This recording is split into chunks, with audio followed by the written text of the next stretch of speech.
Welcome to the Daily Vibecasting. Today, the U.S. deficit spirals to a terrifying $2 trillion. Taiwan's AI chip dominance reshapes the global market. Anthropic scores a literal holy endorsement. And the internet ruthlessly roasts a $640,000 electric Ferrari. Yeah, I mean, it is an incredibly weird time to be alive, and frankly, an even weirder time to be managing any kind of long-term risk. Oh, completely. Which is, the perfect framing for our mission today. Yeah. We are doing a deep dive into a raw feed of 16 trending sources from May 25th and 26th, 2026. Right. We're looking at a huge cross-section of hard news, tech breakthroughs, and some deeply revealing cultural shifts. So the goal is to cut through all the noise, cluster these data points, and figure out what it all actually means for you. And my focus throughout this deep dive is going to be on the second-order effects. Because, the headlines tell you what happened today, but we need to look at who's quietly getting rich, who's about to get regulated into oblivion, and, well, who gets completely left behind. Exactly. So let's start with the macro picture, because the data we are seeing today presents this just staggering contrast. Representative Thomas Massie, under the handle at Rep. Thomas Massie, he sparked a massive debate online with a really stark breakdown of the U.S. budget. Yeah, the numbers are grim. Right.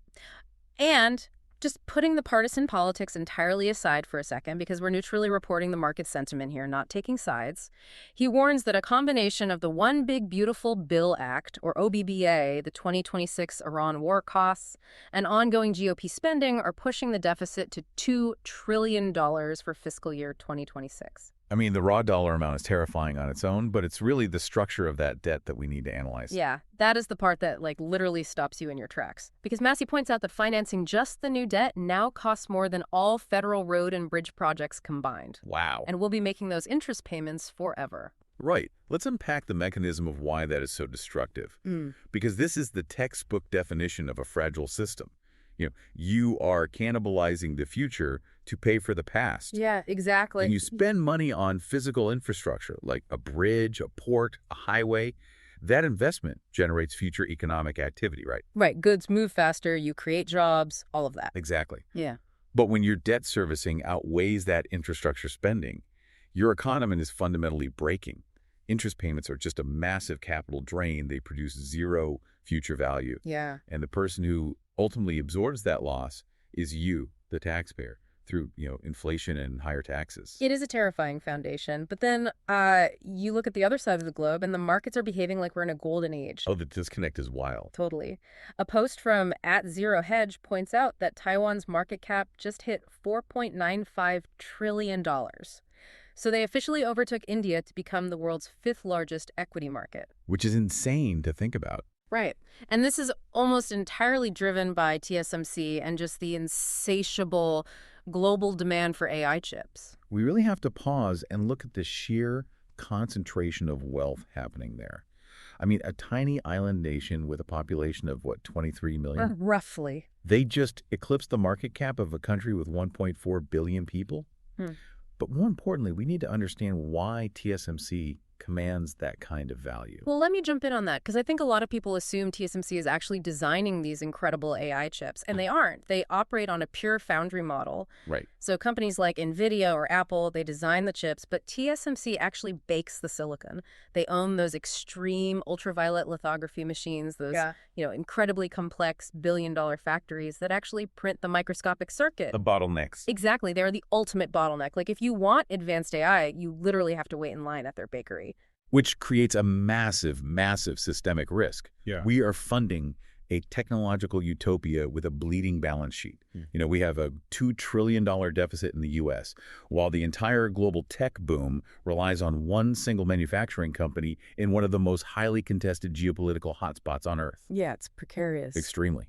If a localized conflict disrupts Taiwan, you aren't just losing a company, you are wiping out trillions in global value overnight. Yeah. It is a massive single point of failure. So we're basically building this high-tech mansion on a massive economic fault line. We're obsessing over the smart home features while the foundation is literally cracking beneath us. It's a great way to put it. But is the market actually blind to this? Because we have a post from @Kobisi Letter, and they're boasting a 516.3% return since 2020. 5 times the S&P 500. Yeah, exactly. And their stated secret is that the key to winning is to, quote, tune out the noise. They point out the S&P 500 is sitting near 7,473, up 9.2% year to date. Although they do warn of a highly volatile second half of 2026 due to AI capital expenditures, Iran ceasefire impacts, and the midterms. I have a huge problem with their definition of noise, though. Oh, really? How so? Well, yes, ignoring the day-to-day panic on social media has been historically profitable. But at a certain point, a $2 trillion deficit and total reliance on one semiconductor company in a geopolitical flashpoint that isn't noise. Right, it's reality. It's a fundamental signal. You really have to ask yourself, is this S&P high actually a broad economic opportunity, or is it just a terrifying concentration risk disguised as a bull market?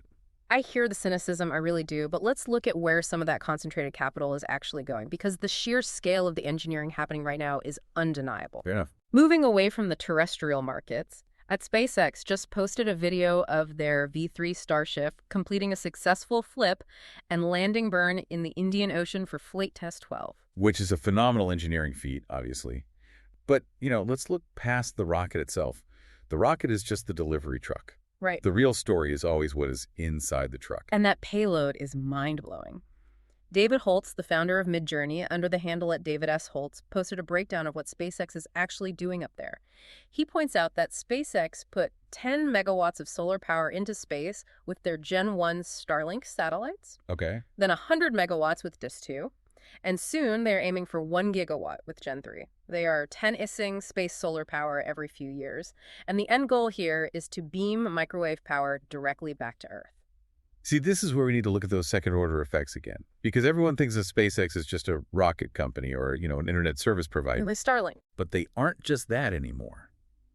If you control a gigawatt of orbital energy that can be beamed anywhere on the planet, you are positioning yourself to be the standard oil of the 21st century. Right, let me stop you there, because beaming a, quote, gigawatt of microwaves from space, that just sounds incredibly dangerous. It sounds like a sci-fi superweapon. Totally. How does that actually work without, cooking a city? Yeah, it's a fair question, but the mechanism is actually fascinating. They aren't shooting a concentrated death ray. The microwaves are spread over a very wide area and beamed down to massive receiving nets on the ground. Rectennas, right. Exactly, rectennas. And they catch the ambient microwave energy and convert it back into standard electricity. So because it's so spread out, it's actually completely safe. Like birds can fly right through it without feeling a thing. That is so wild. And the efficiency gains are massive. Space solar is basically like putting a permanent magnifying glass above the clouds. You never have to deal with the Earth's rotation or the night cycle or the weather blocking the rays. You're talking about up to 14 times the efficiency of a solar panel in your backyard. Precisely. But here is the cynical view who regulates that. Oh. You were talking about bypassing national energy grids entirely. Right. If a private company can beam gigawatts of power directly to localized receivers anywhere on Earth, they hold a level of centralized monopolistic power that we haven't seen since the Gilded Age, just floating above our heads in low Earth orbit. It is wild to think about the regulatory nightmare that's going to cause, but while we're upgrading our planetary power grid, we are also literally upgrading human biology. What a transition. Right. Chamath Palihapitiya at Chamath posted his shock over some new data from Eli Lilly and Verve. So they have this gene therapy called VERVE-102. It's a single infusion base editing treatment that permanently drops LDL cholesterol by up to 62%. Unbelievable. And the data shows it lasting for over 545 days. We really need to underline the phrase single infusion, because this is not a daily pill. This is a permanent genetic edit to the PCSK9 gene. Right. Let's explain how that actually works, because it's such a massive leap forward. A lot of people are familiar with CRISPR, which acts like molecular scissors that physically cut your DNA. Right. Base editing is entirely different. It acts more like a molecular pencil. It doesn't break the DNA strand. It just finds one single specific letter in your genetic code, erases it, and rewrites it. It's so elegant. Yeah. In this case, it rewrites the instructions in your liver, permanently turning off your body's ability to hoard bad cholesterol. The mechanism is brilliant. But again, let's look at the business model. Oh. Who loses money when you cure a chronic condition in an afternoon? The statin industry. Exactly. The multi-billion-dollar daily statin industry. Big Pharma relies on managing symptoms chronically, forever. If you rewrite the genetic code, you destroy one of the most reliable recurring revenue models in medical history. Wait, but isn't eradicating heart disease inherently a net positive for humanity? I mean, I don't see how we can spin a literal cure for cholesterol as a negative. In theory, obviously, it is a triumph, but let's be realistic about how this technology actually rolls out to society. A permanent genetic cure that destroys a recurring revenue model is going to be priced astronomically to make up for those lost long-term profits. Oh, right. It will be fiercely gatekept by insurance companies. So for the next decade at least, this is a longevity cure for the ultra-rich, while the middle class keeps taking their daily generic statins. It is going to severely widen the biological inequality gap. Man, that is bleak. But while the ultra-rich might be spending astronomical sums to biohack their longevity, the cost of silicon-based intelligence is doing the exact opposite. It's in an absolute freefall. It really is. Look at what's happening in AI right now. A user named at 0x0 posted a dashboard showing they processed 454 million tokens through DeepSeek V4 Pro, and it cost them a grand total of $6.74. $6 for 500 million tokens? That is a total collapse in the cost of intelligence. Yeah, and just to clarify what a token is for you listening, because that number sounds kind of abstract. Think of tokens as the puzzle pieces of language that an AI uses. Yeah. A token isn't a whole word. It's more like a syllable or a chunk of letters. Right. So processing 454 million tokens is roughly equivalent to reading and analyzing hundreds of thousands of standard books. And they did it for the price of a fancy cup of coffee. And when the raw cost of intelligence approaches zero like that, the only differentiator left is quality. And the quality at the top end is getting fiercely subjective.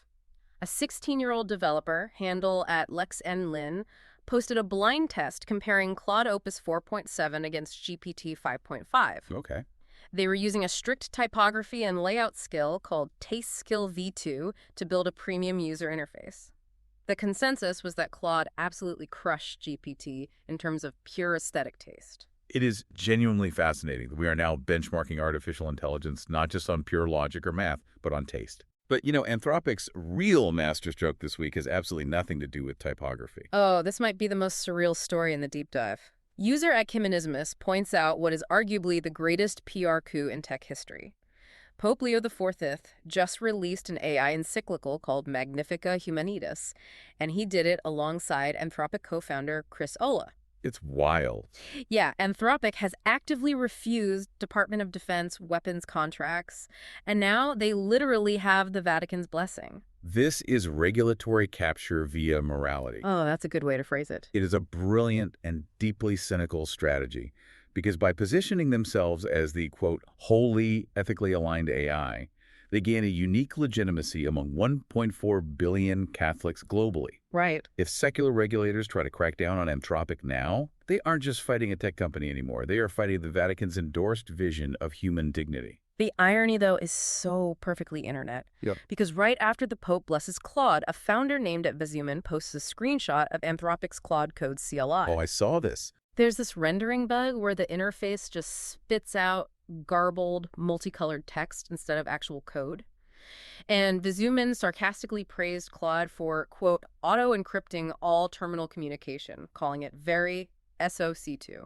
You really have to appreciate the profound comedy in that. Let's break down the joke for a second, just in case. The CLI, or command line interface, is that raw text-only screen that developers use to talk directly to a computer before any of the pretty graphics are added. Yeah. And SOC2 is that miserable, hyper-strict security compliance audit that every corporate tech company has to pass. So Vezuman is basically joking that this massive rendering failure is actually just a high-level corporate security feature. Exactly. The AI has the official blessing of the Pope, but it still can't reliably render a basic text window for a developer. It perfectly illustrates the massive gaping chasm between high-level ethical posturing and the messy, broken reality of actually shipping software. Which perfectly brings us to how humans are actually navigating this messy reality, because the way we work is shifting dramatically. Gary Tan, the CEO of Y Combinator, handle at Gary Tan, posted about the inescapable reality of LinkedIn. Oh boy. He admitted that while the platform feels like low-quality, quote, slop, it is undeniably the best place for real B2B sales and inbound customers. Well, yeah, because of the structured buyer data. You know exactly who the person is, what their title is, and what their corporate budget likely looks like. Right. But we need to pause and look at the profound paradox here. Think about what we just discussed with AI costs and compare it to engineering hiring. I see where you're going, because user at Yassine MTB, an ex-Stripe and ex-engineer, just argued that solving LeetCode code hard problems in job interviews are just party tricks. LeetCode, Code, for context, is a platform full of complex algorithmic puzzles that tech companies traditionally use to test software engineers. He literally solved one in an interview and then stopped to ask the interviewer if they actually wanted the optimal solution, pointing out that real talent is moving away from these algorithmic puzzles and back to applied engineering. Let's really linger on this for a second, because it is the ultimate cosmic joke of the 21st century. Put those two things together. Okay. We're using AI models to solve the incredibly complex algorithms. LeetCode code is totally useless now because a machine can process 500 million tokens and solve the puzzle instantly for $6. Right. The heavy lifting of logic has been outsourced to silicon. Yes. But humans are forced to grind on LinkedIn. We're out here posting performative corporate engagement bait to signal to other humans just to make sales. Exactly. We always thought artificial intelligence would take over the drudgery, right? The laundry, the marketing, the data entry, so that humans could be freed up to write poetry, design architecture, and solve complex logic. Yeah, that was the dream. Instead, the exact opposite happened. The AI is writing the code, and we have kept the soul-crushing marketing slop for ourselves. We have automated the genius and retained the drudgery. It is completely backward. It's a philosophical nightmare, and this crisis of human output versus AI capability brings us to the most viral cultural moment of the day. Ferrari just launched its first EV, a $640,000 four-door Grand Tour called the Luce. Ah, yes. And they brought in Apple legend Jony Ive to design the interior. And, well, the internet absolutely hates it. This is what happens when legacy luxury brands completely misunderstand the pivot to technology. Right, so a venture capitalist at Pedesi used ChatGPT to generate 4 alternative electric Ferrari designs. It took him maybe 10 seconds, and the replies overwhelmingly preferred the AI's instant generations over Jony Ive's multi-year, multi-million-dollar project. Naturally. But the real kill shot came from Sawyer Merritt at Sawyer Merritt. He posted a side-by-side comparing this $640,000 Ferrari Luce to the Honda E, which is this cheap, cute, retro electric city car. And they look completely identical. It's uncanny. The round LED lights, the stark white bodywork, the minimalist curves. This is the danger of overthinking minimalism. They hired Jony Ive, aimed for clean and unobtrusive. In the process, they stripped away all the aggressive, passionate soul of an Italian sports car. Yeah, they spent $500,000 to build a Honda. Exactly. Meanwhile, a teenager with a $6 AI tool can generate something that actually evokes raw emotion. We are witnessing the rapid commoditization of taste, and these legacy brands are terrified because their historical moat is just evaporating. It genuinely feels like everything is accelerating so fast that the old systems are just snapping in half, the deficit, the tech monopolies, the car designs. So to kind of ground this incredibly chaotic feed, let's look backward for a second. Good idea. Palmer Luckey, at Palmer Luckey, posted a throwback photo of his 19-year-old self standing outside the very first humble Oculus VR office, Suite 450. Just a young kid tinkering with raw hardware in a cheap office. Right. And at the exact same time, Bill Ackman, at Bill Ackman, shared a Memorial Day meme. It contrasted a crowded modern beach full of people enjoying their leisure time with a historical black and white photo of soldiers storming the beaches of Normandy.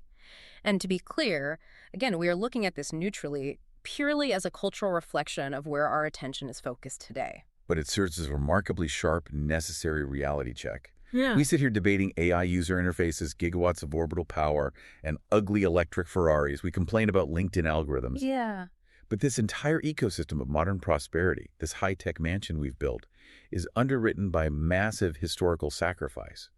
And the innovation itself was built from the ground up by young tinkerers in small office suites, not by massive, highly regulated bureaucracies. We forget that foundational reality at our own peril. I think that is the perfect synthesis to tie this all together. I mean, from a staggering $2 trillion U.S. deficit acting as a massive capital drain to a booming Taiwanese chip market that serves as a geopolitical single point of failure. Yeah. We've got gigawatts of solar power preparing to beam from space, genetic edits that could cure cholesterol but widen biological inequality, the Vatican utilizing ethics as regulatory capture, and AI proving it can design a better Ferrari than a legacy genius. We are living in a world where technology is exponentially outpacing legacy systems. So my prediction based on today's vibes, expect legacy auto and luxury brands to start panic acquiring AI-designed startups.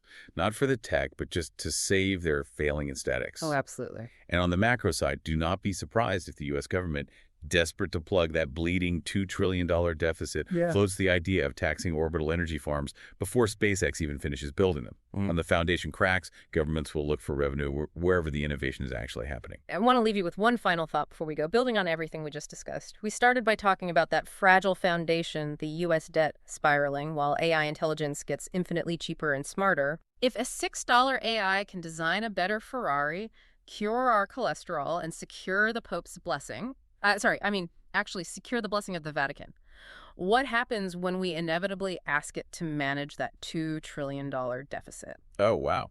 Would a purely rational intelligence suggest economic solutions that we are simply too human and too political to accept? Would it tell us to tear down the high-tech mansion because the fault line is finally giving way? That is the multi-trillion-dollar question. Something to keep you up at night. Thank you for joining us for this deep dive. Stay curious, and we'll see you next time on the Daily Vibecasting.